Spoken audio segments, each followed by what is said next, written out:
porque siempre es mejor hablar. En Duna comienza Hablemos en Off.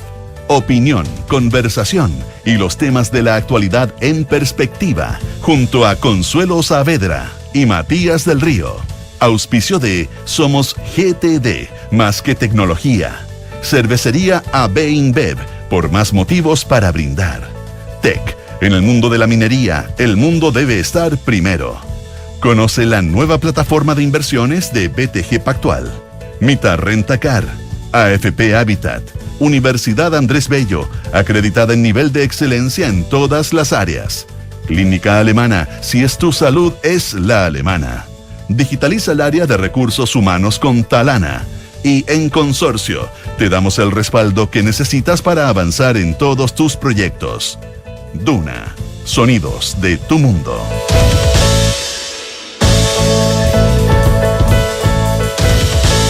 ¿Cómo están ustedes? Muy buenos días. 8 de la mañana con 7 minutos de este miércoles 4 de septiembre de 2024. Iniciamos una nueva edición de Hablemos en Off. Consuelo Saavedra, ¿cómo estás tú?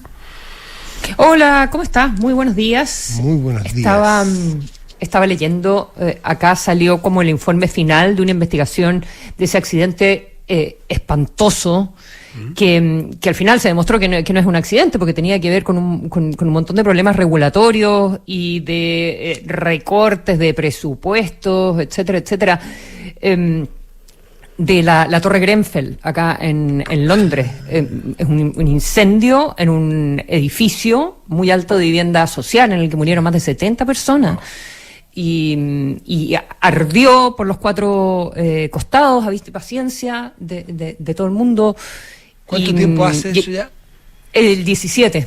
Ya, mira. Y se han hecho sucesivas investigaciones, pero este es como el informe final respecto de lo que sucedió y identifica todos los pequeños problemas y la cadena que llevó a que se usaran materiales que no se debieran haber usado en la renovación del edificio. Se había renovado hace poquitito.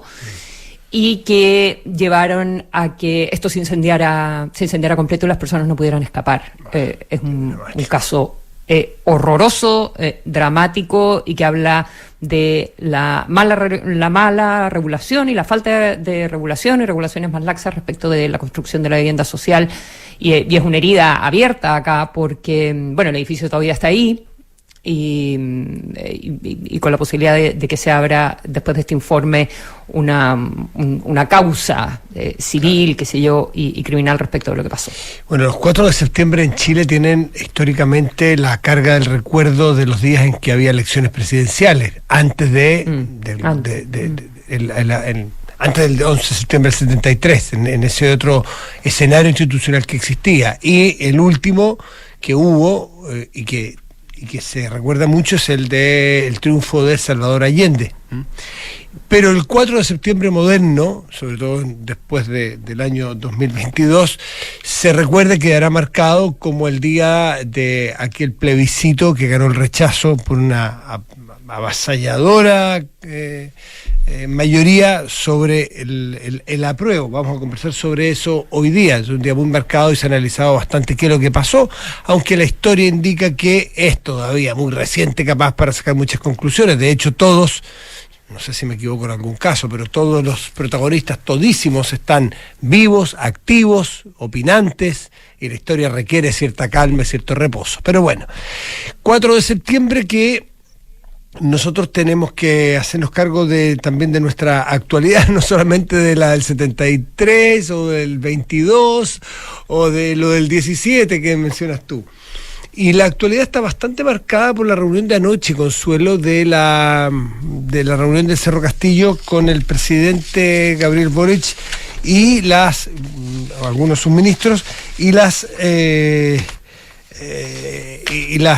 comisiones de seguridad y orden seguridad y se llaman orden público. Las comisiones de seguridad de las ambas cámaras, que vamos a tener también un invitado hoy día, que estuvo presente allí, pero yo quiero, antes de eso, mencionar la lamentable incapacidad, no tengo idea de quién, ni cómo, ni por qué, pero constato un hecho de que se puedan todavía sentar todos a conversar de lo mismo, que los afecta a lo mismo. Todavía el frontón con el cual se deberían enfrentar los delincuentes no es del todo macizo, todavía hay fisuras, todavía hay algunos que estiman que no están las condiciones para ir, que ya sea porque es una puesta en escena, dirían algunos, o porque no están las condiciones, o porque recuerdan la mesa de seguridad que se levantó antes de tiempo, en fin, aquí y allá. Constatar solamente que uno puede tener esperanza de, dada la gravedad de la situación en seguridad, estas instancias podrían aprovecharse para hacer un punto de partida y inaugurar un nuevo episodio, una nueva etapa. Eso ocurrió anoche y vamos a tener a un invitado, insisto, sobre el tema porque estuvo y es desde la oposición, porque es la mirada interesante para ver la complementariedad de las propuestas del presidente. 8 de la mañana, 12 minutos.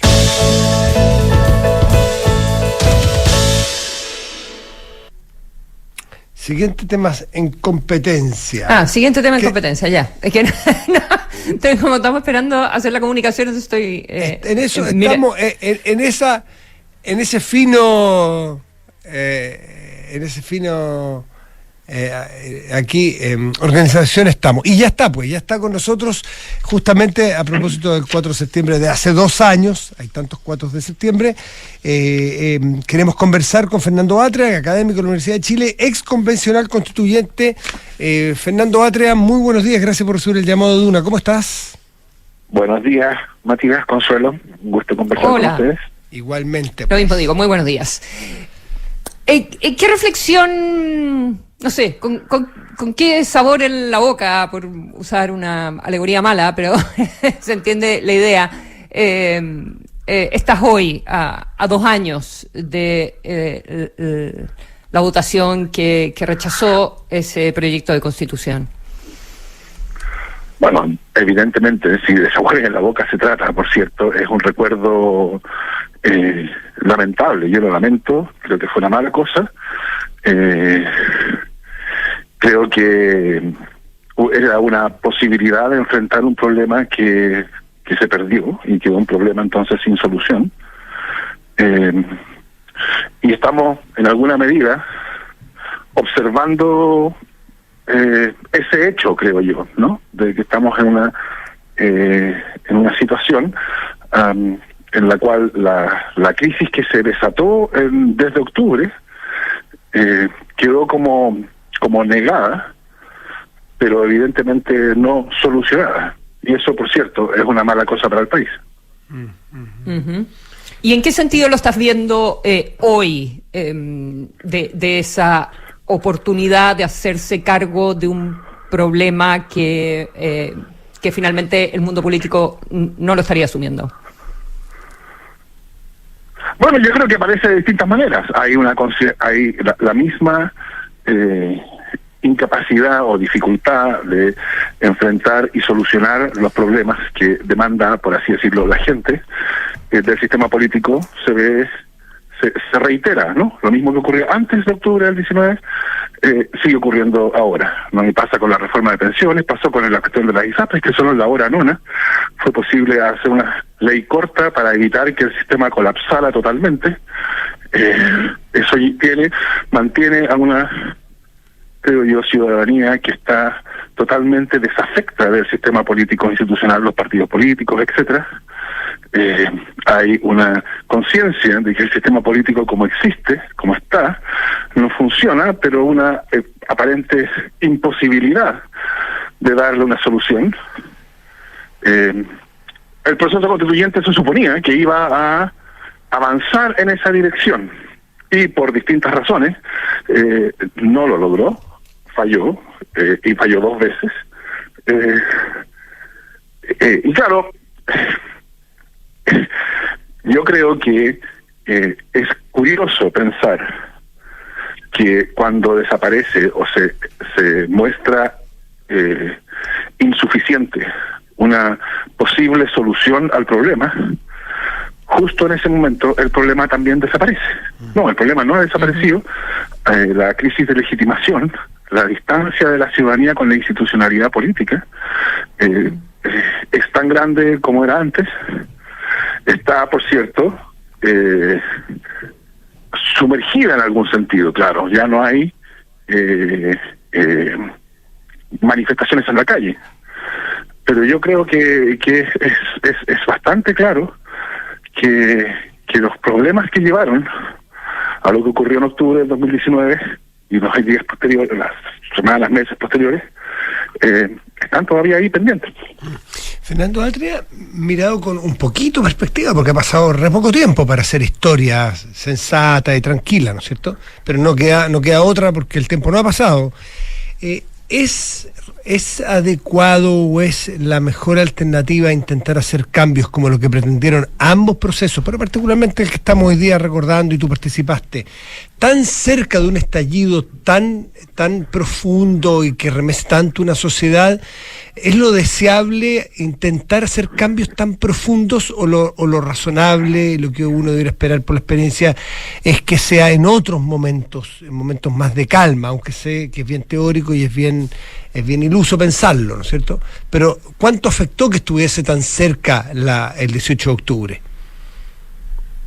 No, a ver, es que claro, en algún sentido, como tú llamas, Matías, teórico, la respuesta evidente es: ese no es el mejor momento.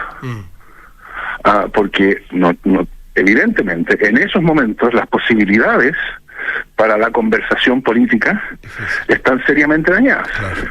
Es cosa de recordar que la convención se iniciaba mientras una parte de la convención acusaba a la otra de ser violadores de derechos humanos, y la otra respondía acusando con que ustedes son legitimadores de la violencia. O sea, cuando ese es el calibre de las acusaciones recíprocas, es bien difícil crear condiciones para el diálogo político. El punto, por cierto, es que el proceso constituyente no se abrió porque alguien había decidido que este es el mejor momento para discutir esta cuestión.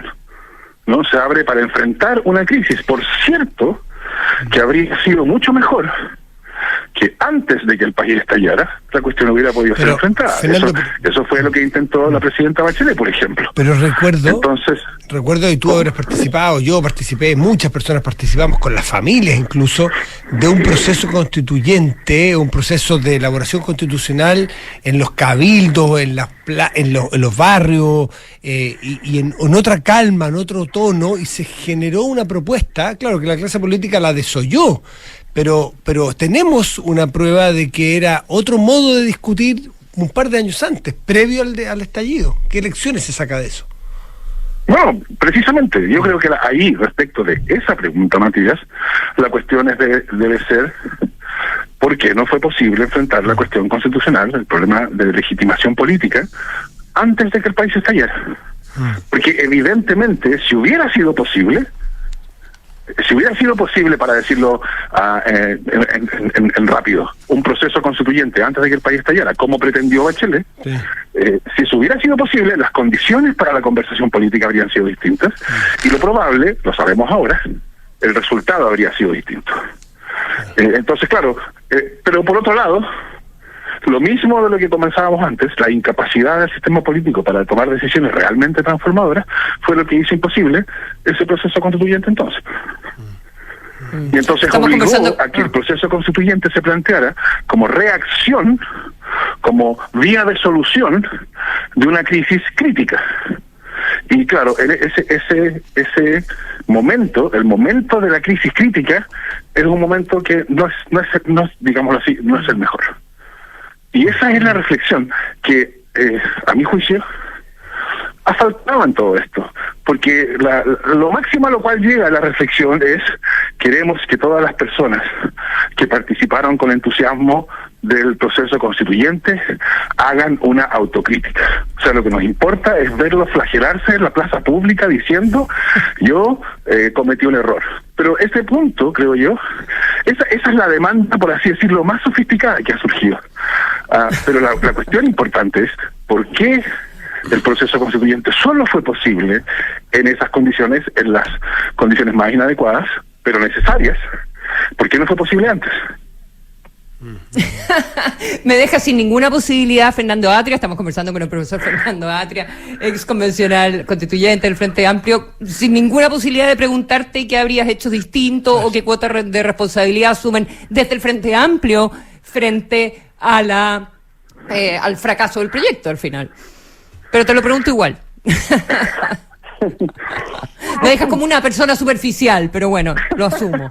No digo que sea una pregunta superficial, por cierto que es una pregunta enteramente pertinente, pero a mí lo que me sorprende es que esa pregunta ocupa toda la discusión. Entonces, por cierto que es una pregunta enteramente razonable. Yo creo que se ha intentado construir la idea de que la convención era una convención controlada por el Frente Amplio y que entonces lo que la convención hizo es enteramente imputable a lo que el Frente Amplio quería. Y eso realmente no era así. El Frente Amplio era uno entre varios grupos. Era un grupo que sufría la sospecha que había en la convención respecto de los partidos políticos generalmente. Nosotros dentro del Frente Amplio asumimos la posición de que debíamos contribuir a que hubiera una propuesta constitucional. Y yo creo que el hecho de que la convención haya logrado hacer una propuesta en esas condiciones es un hecho que debe ser destacado. Por cierto, claro, visto desde ahora, desde después del 4 de septiembre, uno vuelve la vista atrás y dice, bueno, nosotros deberíamos haber tenido una postura más dura en la conversación con estos otros grupos políticos en la construcción de los 2 tercios que llevaría la convención, con la finalidad de asegurar otras cosas que nosotros creíamos que era importante y que fuimos en algunos casos derrotados. Pero creo que entonces no es que no haya una crítica que hacer, especialmente quienes tuvimos una responsabilidad en cargos electos. Por supuesto que quienes tienen cargos electos deben rendir cuenta, pero yo creo que hay algo interesante en el hecho de que la reflexión que se exija sea haz una autocrítica. Queremos verte flagelándote. Fernando Atria, habría 2 posibilidades de autocrítica, ¿no es cierto? De las formas, y vamos a entrar 100 veces a los ejemplos de las duchas, etcétera, etcétera, pero dentro de las formas que me parece más interesante, porque es de lo cual se puede sacar provecho, ¿no? Es cuánto del fracaso corresponde a que el sector que tenía mayoría, ustedes, se alejaron también de las verdaderas, o que no supieron leer las verdaderas demandas de la sociedad, y que en cambio lo hicieron de manera muy elitista entre ustedes mismos y mirándose al ombligo cada uno de ustedes. Hay otros que prefieren decir que falló porque al final los grupos poderosos, los grupos económicos y el gran capital terminó ganando como gana siempre. No sé si te gusta a ti esa respuesta. O sea, yo creo que la segunda parte evidentemente tiene parte de la explicación. No es la única, por supuesto, porque la pregunta es ¿por qué? ¿Qué fue lo que facilitó ese poder, que ese poder económico hiciera lo que hizo? Y eso se refiere a la convención. Yo creo que efectivamente el resultado, el plebiscito, fue un plebiscito en que se votó contra la convención más que contra la propuesta.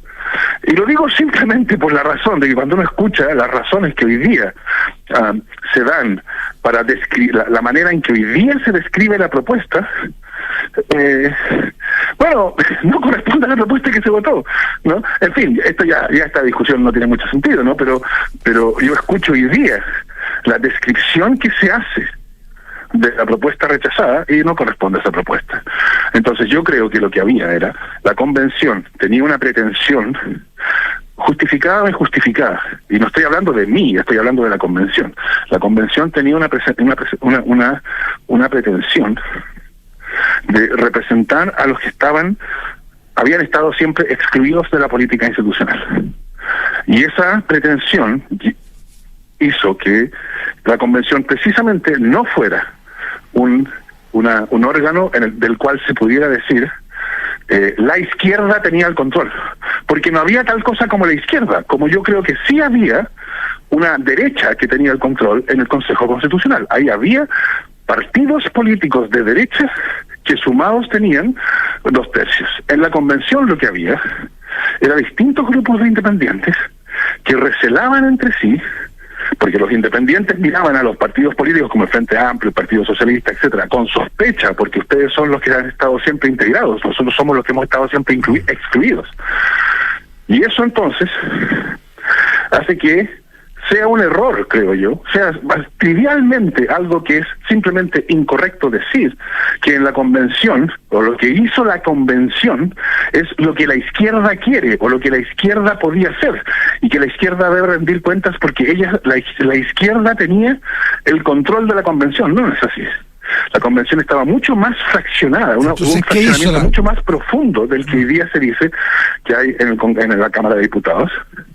Y eso, entonces, exigía una construcción lenta de formas de comunicación política, de creación de la confianza y las posibilidades de reaccionar suficientes para avanzar en la construcción de la propuesta. Y fueron capaces de leer, perdón Consuelo, brevemente, yo decía, si no se equivocaron en la lectura de lo que realmente la población en todo Chile, en la profundidad de Chile, quería y anhelaba o esperaba de una convención, y que ustedes no la hayan sabido leer. Tú dices sobre las demandas, pero sobre la estabilidad, porque también de eso se trató, de plantear para algunos, los que votaron rechazo mayoritariamente, para algunos de ellos era, esta propuesta es un salto al vacío y nosotros queremos cambios, pero queremos cambios razonables y no ese salto al vacío. ¿Ustedes leyeron algo de eso? No, yo creo que efectivamente hubo algo así como esta propuesta es un cambio. No, yo no diría un salto al vacío, pero sí diría un cambio considerable, un cambio muy grande. Y yo miro, pensaba desde el punto de vista del votante, yo miro a quienes nos hacen esta propuesta y yo no veo en el trabajo que ellos hicieron para hacernos esta propuesta una seriedad que me dé confianza a mí de que este cambio vale la pena. Entonces yo creo que efectivamente hubo un desajuste, una contradicción entre la manera en que la convención fue vista como actuando, y no me refiero solo a la lucha, en que incluyo eso, me refiero a muchas otras cosas, al clima de la convención, a la manera en que la convención mostraba ser un órgano que se tomaba su trabajo con seriedad, con responsabilidad, etcétera. Y claro, la confianza que esperaba del elector que dijera yo apruebo esto porque quiero este cambio enorme. Yo creo que ahí eso es parte de lo que explica el resultado, pero solo parte, porque la otra cosa que yo creo que hay que decir es que si tú observas todos los eventos electorales vinculados al proceso constituyente, que fueron 5, ¿no? El plebiscito de entrada, la votación de la convención, el plebiscito de salida, la votación del consejo, el plebiscito de salida del año pasado. Yo creo que lo que uno puede observar es que en esas manifestaciones el electorado, el pueblo, en todos los casos votó negativamente. Votó siempre que no. Votó que no a la constitución vigente en el plebiscito de entrada. Votó que no a la, por así decirlo, clase política, la política institucional, favoreciendo la lista del pueblo y su triunfo totalmente inesperado. Votó que no a la propuesta de la Convención Constitucional. Votó que no de nuevo a la política institucional, votando por estos personajes que se presentaron como outsiders, que eran los republicanos, y su triunfo inesperado. Y votó que no a la propuesta republicana. Entonces la pregunta, creo yo, es ¿qué dice de un país que 5 veces va a las urnas y lo que hace es votar que no, que no, que no? Esa refleja, creo yo, la situación en la cual estamos. ¿Y qué dice entonces de un país que vota no y no y no y no? ¿Qué respuesta te das a esa pregunta? Y a la reflexión sobre la institucionalidad política y de los partidos políticos, que trata de congraciarse con la ciudadanía a través, en general, de los independientes, como que esa fuera la ciudadanía, ¿verdad? La representación de cada independiente. Bueno, yo creo que no. Yo diría la institucionalidad política en el proceso que llevó a la convención reaccionó como pudo, y reaccionó como pudo, básicamente concediéndolo todo, que es lo que en ese caso, en ese evento yo creo que era inevitable hacer. Recuerda tú que cuando se hizo el acuerdo del 15 de noviembre, se criticó inicialmente 3 cosas: que no iba a tener representación de pueblos originarios, que iban a estar excluidos los independientes y que no iba a tener paridad. Esa fue la crítica originaria al acuerdo del 15 de noviembre, que inicialmente disponía que la convención se elegiría como la Cámara de Diputados. Y entonces pasarían estas tres cosas. Bueno, las tres se corrigieron. ¿Por qué se corrigieron? Esta es la pregunta. ¿Por qué se corrigieron? ¿Por qué la clase política, digamos, porque los partidos políticos tenían miedo, la clase política tenía miedo, por eso se corrigieron de la forma en que se corrigieron. Yo no digo que no fuera relevante hacerse cargo de eso, pero no de la manera en que se corrigieron.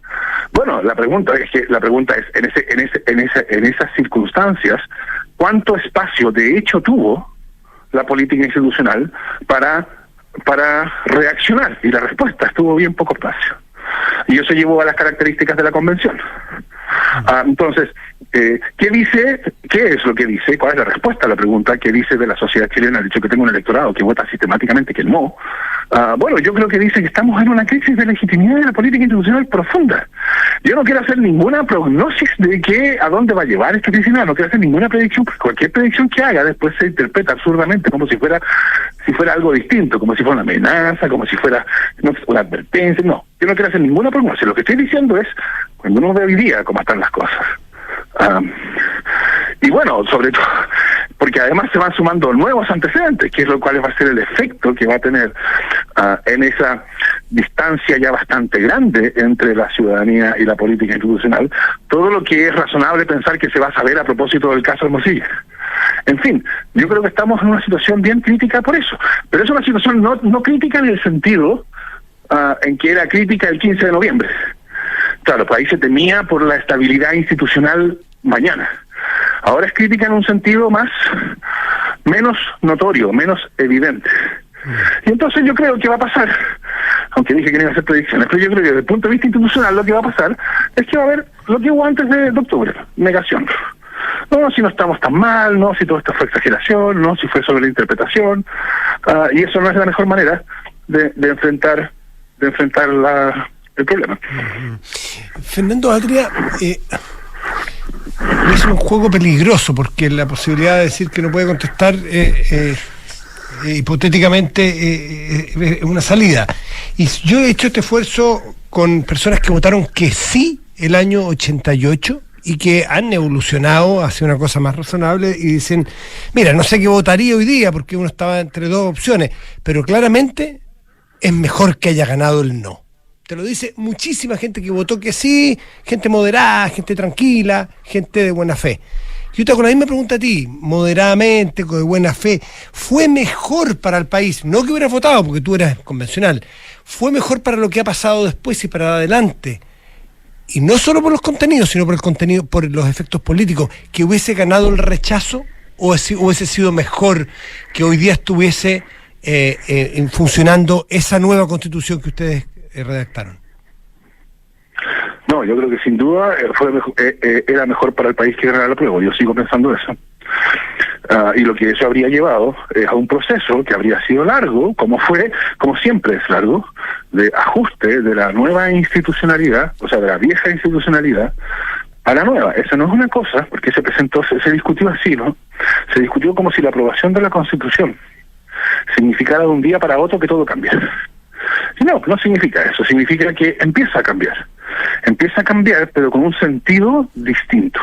Y yo creo que ese sentido distinto es el sentido, o es el tipo de cosa, claro, no esa misma exactamente en todo caso, pero ese sentido distinto es lo que hace falta para no solucionar la crisis, porque las crisis no se solucionan ni por decreto ni por constitución, sino para poner el país en camino a una solución. Yo creo que eso es lo que en ese sentido para Chile fue una muy mala noticia que haya ganado el rechazo. Fernando Atria, ex convencional constituyente, muchísimas gracias por esta conversación en este segundo aniversario del plebiscito del 4 de septiembre. Gracias, Fernando. Buen día. Muchas gracias a ustedes. Buenos días. Que estés muy bien. Chao, que estés muy bien. Ya comenzó a regir la nueva ley de 40 horas. Talana es el partner que tu área necesita para marcar, administrar turnos, firmar y hacer mucho más. En una plataforma amigable, rápida y segura. Conoce más en talana.com. Cervecería AB InBev cuenta con marcas como Corona, Budweiser y Stella Artois. Hoy es una empresa B por sus altos estándares medioambientales y sociales. En AB InBev sueñan en grande para crear un futuro con más motivos para brindar. Porque lo que te define es tu visión del mundo. Invierte como piensas. Conoce la nueva plataforma de inversiones de BTG Pactual en btgpactual.cl/inversiones. Crece la familia. En Clínica Alemana te acompañan y entregan toda la tranquilidad y seguridad que necesitas. Conoce el beneficio copago fijo en tu parto o cesárea en clínicaalemana.cl. ¿Y en qué piensas cuando piensas en tu futuro? Tus sueños están más cerca si te cambias a Habitat, porque en Habitat el futuro lo escribes tú. AFP Habitat, más de 40 años juntos haciendo crecer tus ahorros. Ya se encuentran abiertas las postulaciones a los programas de doctorado de Universidad Andrés Bello, admisión 2025. 15 programas en diversas disciplinas con claustros académicos de excelencia para contribuir con nuevo conocimiento al desarrollo del país. Más información en www.doctoradosunap.cl. Y contrata con los expertos, con más de 100 años de trayectoria, que tienen los conocimientos y la expertise que necesitas para tu seguro de auto. Contrata el tuyo ahora en consorcio.cl.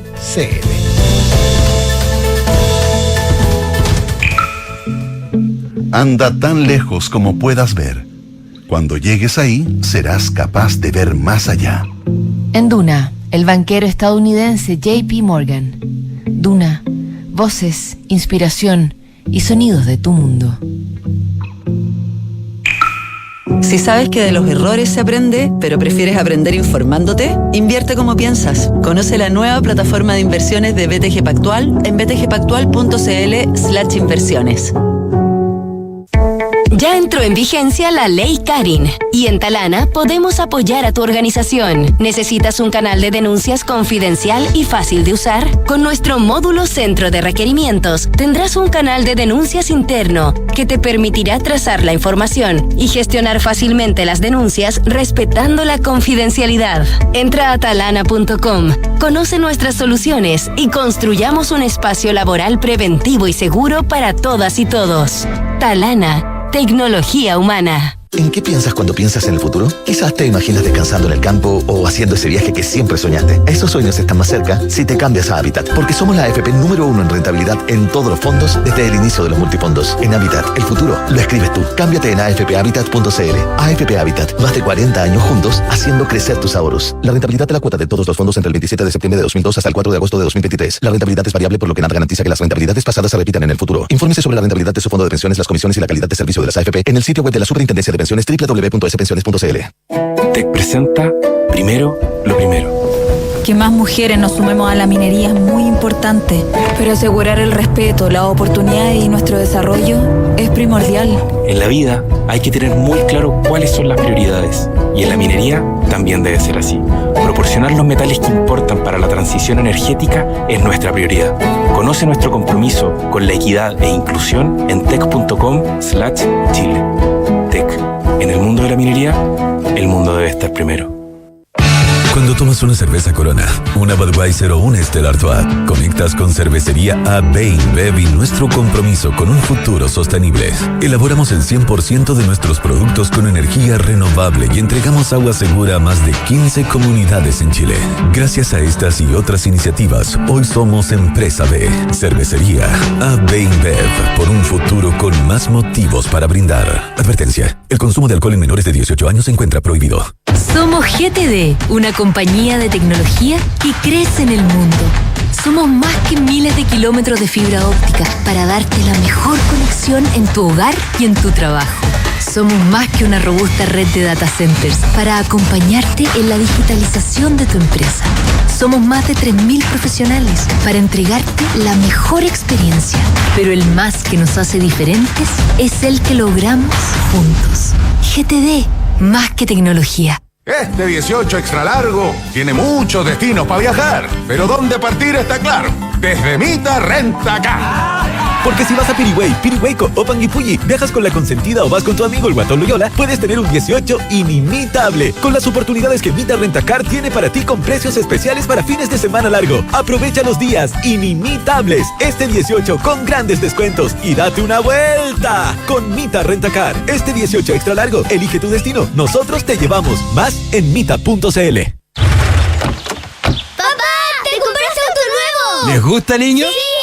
Papá, ¿me vas a llevar a clases de baile? ¡Seguro! Papá, ¿y a mí me vas a dejar manejar? Cuando cumplas 18 años, seguro.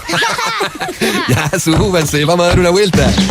Disfruta sin preocupaciones con un seguro de auto a la medida de tus necesidades. Cotiza el tuyo en consorcio.cl. El riesgo es cubierto por Consorcio Seguros Generales. Esta información representa un resumen de las coberturas. Infórmate de las características de este producto en consorcio.cl. Formar capital humano avanzado, que sea capaz de buscar soluciones a los problemas más complejos de nuestra sociedad, ha sido el objetivo que Universidad Andrés Bello ha fomentado desde la creación de su primer programa de doctorado. Integrados por sólidos claustros académicos, hoy UNAP posee 14 programas en las más diversas áreas del saber y cuenta con más de 400 graduados que realizan investigación de alto nivel. UNAP, acreditada en nivel de excelencia en todas las áreas. Si sabes que de los errores se aprende, pero prefieres aprender informándote, invierte como piensas. Conoce la nueva plataforma de inversiones de BTG Pactual en btgpactual.cl/inversiones. Sigue la conversación en los sonidos de tu mundo. Esto es Hablemos en Off, en Duna 89.7 FM y Duna.cl. Primero lo primero, proporcionar los metales que importan para la transición energética. Es la prioridad de TEC. TEC, en el mundo de la minería, el mundo debe estar primero. En GTD son más que tecnología, miles de kilómetros de fibra óptica y una robusta red de data centers. Conecta tu hogar y digitaliza tu empresa con la mejor experiencia. GTD, más que tecnología. 8 de la mañana, 42 minutos y estamos en Hablemos en Off, Consuelo. Antes de a ver si contactamos a nuestro siguiente invitado, podemos hacernos cargo de otras noticias del mundo que han salido. Por lo pronto es una pasada muy breve, que todavía no hay novedades en el caso de Venezuela y de Mundo González, novedades en cuanto a esta orden de detención. La única pequeña novedad, que ayer con Juan Guaidó lo conversamos, pero él no tenía mucha respuesta, probablemente quizás porque está un poco lejos, físicamente me refiero a las decisiones que se toman en la propia Caracas, en el propio Venezuela, es que el señor Giro, o Jaro Giro, no recuerdo bien exactamente, me disculpa, que es el abogado de Mundo González, aclaró que en una entrevista con La Nación de Buenos Aires, que descarta completamente la posibilidad de irse de Venezuela, el Mundo González Urrutia, o asilarse en una embajada en la propia Venezuela, una embajada de otro país. Es decir, deja claro que si lo encuentran, lo van a detener. Otra cosa es que lo quieran detener. Una cosa es expresar que vas a detenerlo y tener una orden de detención, y otra es que tú lo detengas con los efectos políticos internacionales que pueda tener. Y por último, Colombia y Brasil señalan que no están de acuerdo con esta detención, Consuelo.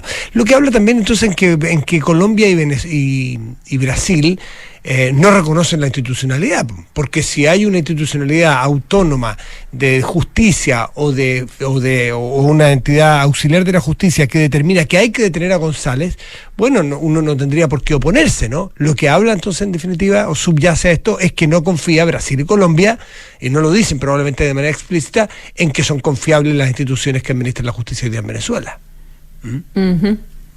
Eso es lo que hay por ahora, pero estamos de todas maneras atentos a lo que allí ocurra. 8... Perdón. ¿Tú querías No, nada, dale. 8:43.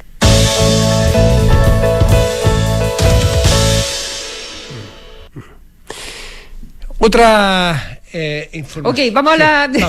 Vamos. Es que me tienen a ciegas en el WhatsApp, por Dios, que no me mandan mensaje. Sí, nadie me cuenta nada. Oye, creo por lo menos una mención cortita a las tasas de interés, sí, ¿te parece? Era súper anticipado lo que iba a suceder, esto por unanimidad. Entonces ayer el Consejo del Banco Central anuncia que rebaja 25 puntos base la tasa de interés de referencia y queda en 5,5%.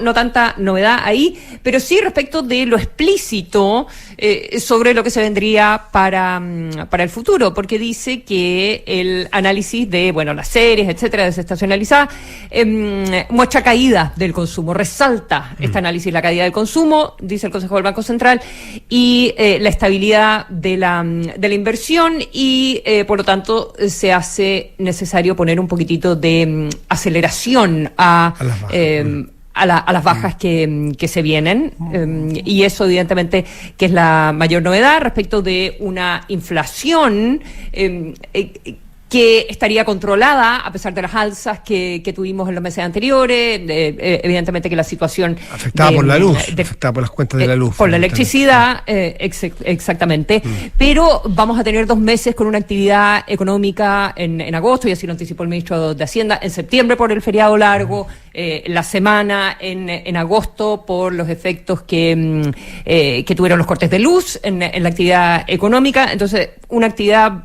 más bien baja, y por otro lado la demanda bastante depreciada. Entonces el Banco Central hace ese análisis y anuncia que se vienen fundamentalmente, o que va a ser más rápido bien de la mano las con rebajas que vienen. Bien de la mano con lo que planteó la Reserva Federal de Estados Unidos, o sea, bien coincidente en anunciar en que hay una temporada, o se abre una temporada, serán de distinto ritmo, intensidad y frecuencia probablemente, de bajas de tasas hacia adelante, tanto en Estados Unidos como en Chile.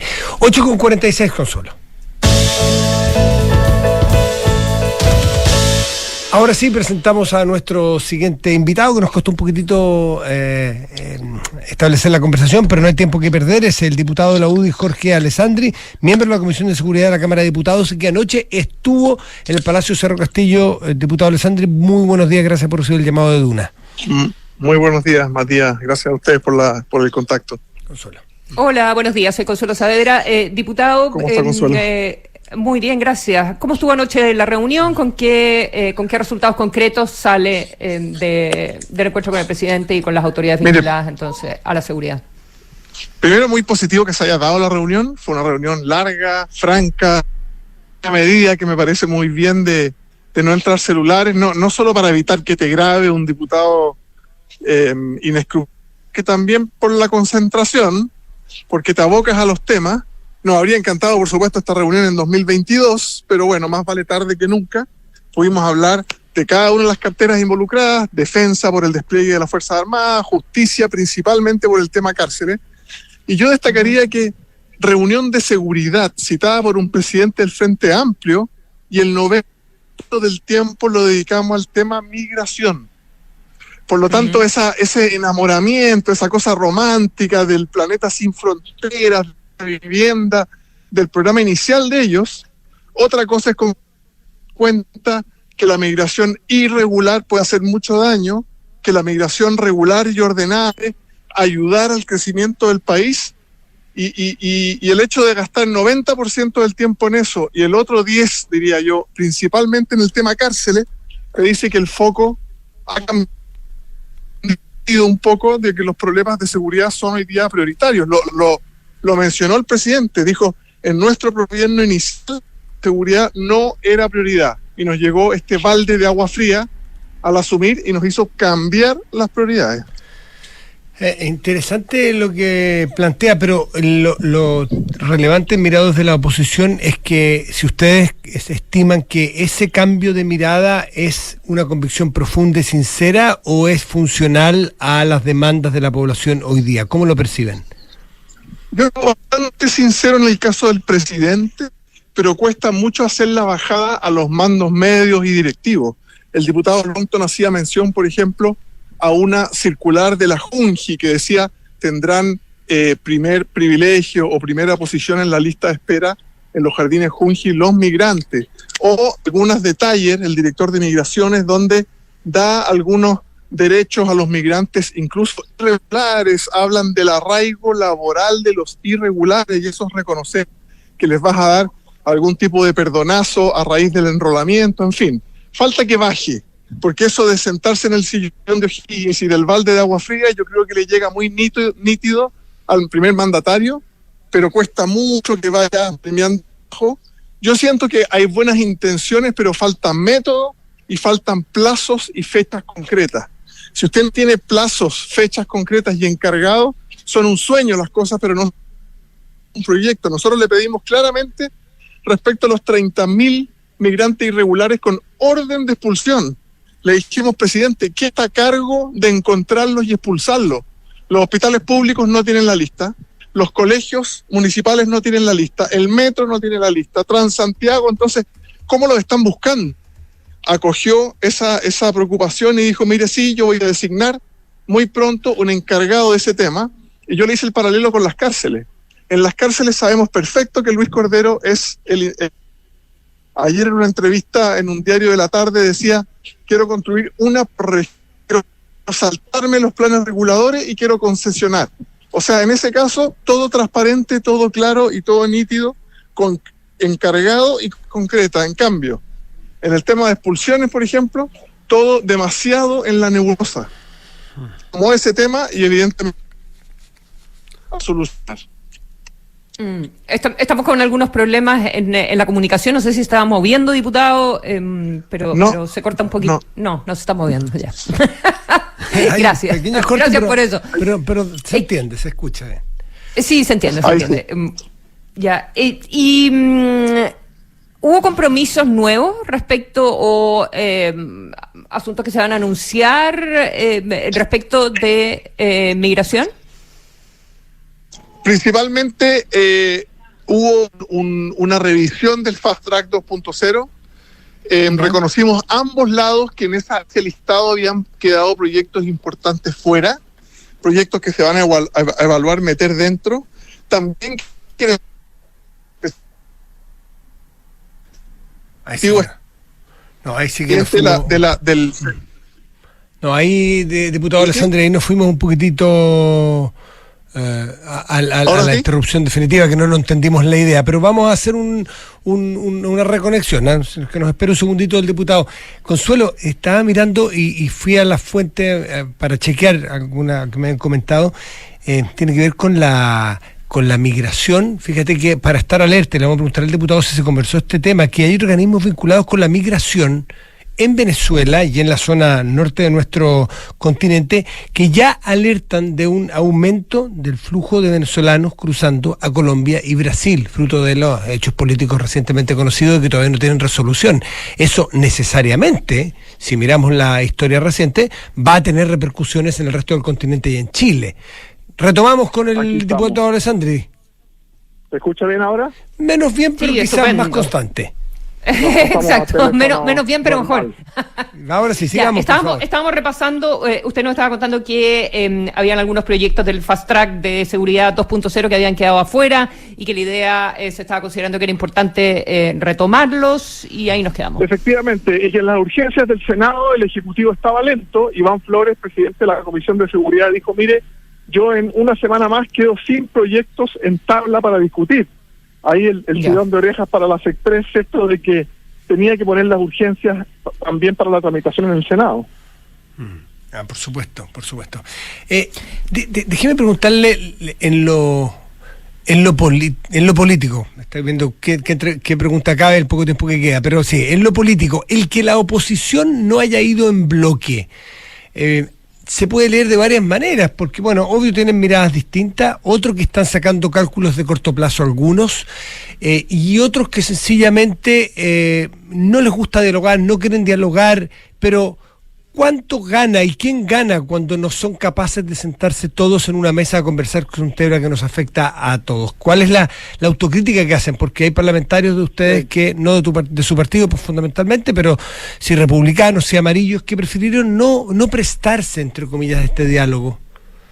Usted no me puede retar a mí por eso, porque yo fui. Es como yo sé. Le pido que me explique, no lo reto. ¿Quién soy yo para retar además a nadie? pero yo creo que ellos tienen su justificación. Ellos dicen, estamos en las postrimerías del gobierno, estamos en el último tercio. Esta reunión debió ocurrir el primer año. La tuvo que pedir Gloria Nadellán, presidente de la Comisión de Seguridad. Nos encantaría que el diálogo fuera más fluido.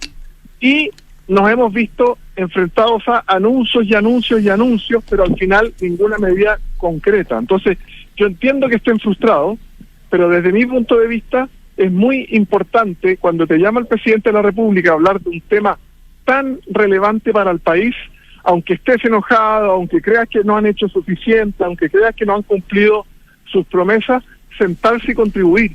Y la oposición estaba bien representada ayer, estaba el senador Osandón, estábamos los diputados de RN, de la UDI. Es verdad que faltaron 3 de la comisión, pero yo creo que el objetivo al final se cumplió. hay puntos sobre la mesa, el presidente recogió varios de esos puntos y evidentemente tendrá que hacer la bajada a sus ministros. Yo le pedí algo muy concreto con Carabineros para devolver el alma a la institución, más allá de los autos blindados, de los chalecos antibalas, que pudieran reinstaurar al cabo Sebastián Zamora del puente Pío Nono, que salió absuelto después de un largo juicio de 5 años en que tuvo que hacer bingos para pagarse los abogados. El presidente dijo que no se opondría a una medida de ese tipo si la tomara Carabineros, porque había sido absuelto, y entendemos que Zamora es un símbolo en la institución y podría devolverles un poco el ánimo, que por mucho que les cambien los autos y los blindados, al final la mística se la dan este tipo de gestos. Eso es algo que tendría que tomar una decisión el próximo director general, me imagino. Bueno, porque además creo que todavía hay algunos recursos. Sí, faltan algunos días para el último recurso, podría ser pero lo importante de la señal de ayer es que el presidente dijo: yo o mi gobierno no se opondría a una medida de este tipo si es que todas las instancias de apelación ya terminaron. Y es una señal muy importante que la tropa, siento yo, la agradecería mucho. Mientras se cortó la comunicación, le leía yo a Consuelo un titular de un diario, desde la Tercera de hoy, es decir, más claro, pero hace referencia a fuentes de venezolanas y colombianas, organizaciones vinculadas a la migración, que hablan de que ya hay un notorio aumento en el flujo de migración desde Venezuela a sus países inmediatamente vecinos, Brasil y Colombia. Eso es cosa de tiempo que repercuta en el resto de Latinoamérica y en nuestro país. Así es la historia reciente, y si no hemos aprendido de eso, bueno, quiere decir que cometemos otro error. Se habló de ese tema anoche. ¿Está lo suficientemente resguardada la frontera chilena para esta eventual ola migratoria nueva?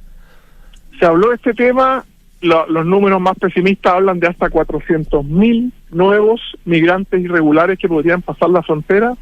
Tenemos 1.000 kilómetros de frontera, entonces a pesar de que usted aumente la tecnología, los drones, los patrullajes, las Fuerzas Armadas acompañando a Carabineros, el problema en que estamos topando es qué hacemos con esa persona una vez que es retenida. No tenemos estos refugios que existen en países de Europa, tenemos un sistema de enrolamiento, pero después chocamos contra Bolivia, que finalmente no acepta la reconducción de los que no son nacionales bolivianos, y el gobierno ha estado, a mi juicio, lento en eso. Eso requiere gestión diplomática, requiere hacer valer el Tratado de Estrasburgo para que los condenados puedan cumplir la condena en su país, porque no basta con expulsarlos, porque van a entrar al día siguiente y va a dejar libre a un condenado. Por lo tanto, ahí hace falta no ya leyes, no comprar drones, no cámaras, sino que gestión diplomática, una cosa muy fuerte con Bolivia, y algo más coordinado con Perú, con Argentina, con el resto de los países que nos rodean. Y sí está el riesgo por lo de Venezuela, y sí lo tienen claro las autoridades, pero yo sentí que no hay un plan concreto para evitar o aminorar esa pasada. Estamos hablando hoy día de 320.000 irregulares que ya están adentro del país, y de esos 320.000, 50.000 tienen orden de expulsión. No sabemos dónde están y no los estamos buscando. Jorge Alessandri, diputado UDI, miembro de la Comisión de Seguridad de la Cámara de Diputados, muchísimas gracias por conversar con Duna esta mañana. Muchas gracias, Consuelo, Matías, que tengan buen día. Muy buen día. Muy buenos días, diputado, que esté muy bien. Matías, nos vamos. Hasta mañana, a la misma hora. Que tenga buen día. Chao, chao. Chao. Esto fue Hablemos en Off, un clásico de la opinión y la conversación de actualidad. El día avanza con las voces de Duna 89.7 FM y Duna.cl. Duna, sonidos de tu mundo.